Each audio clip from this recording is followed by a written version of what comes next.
lagi nalolobat. Itong stator, ito tinanggal, oh. Yan, sunog na po siya, sunog na. Yan, bumili ako ng bagong battery, lagi nalolobat.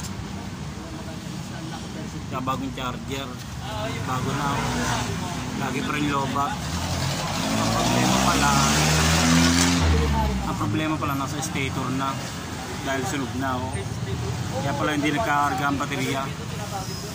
Yan, lagi ako naabala, 3 beses na naabala, hindi ako nakakapaghatid ng mga bata.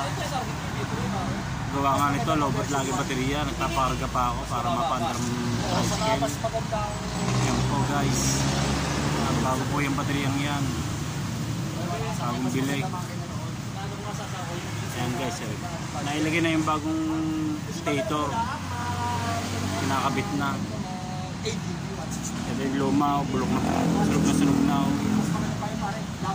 Yan, maganda-ganda na itong magkarga para maikabit ko na yung mga bagong busin at ilaw. Ayan, oh, guys.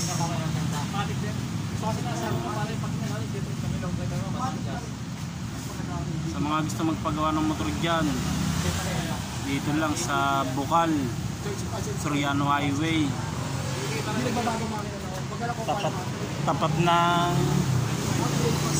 tapat ng CDC Hospital. Ang shop niya ay NTH. Yan, oh. Motorcycle, motor parts, accessories.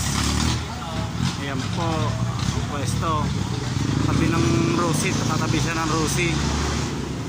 Baka may mga gusto magpagawa. Ayan. Ito po yung mekaniko. Yan,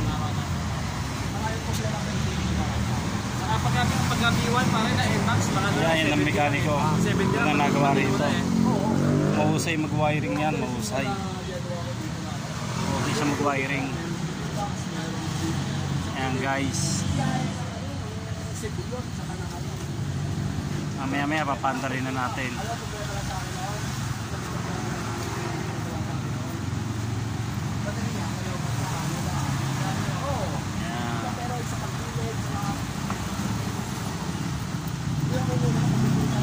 Salamat po sa mga nanood.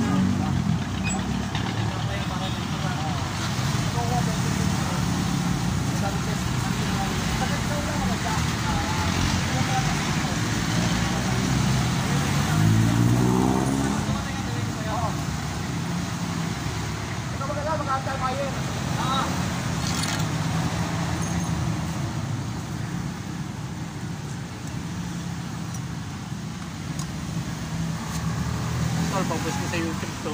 Ha? Pag-post mo sa YouTube. Ayan. Ako yung mekaniko. Yan, nakikabit na yung bagong stator. At yung luma, sunog na. Oh. Thank you for watching.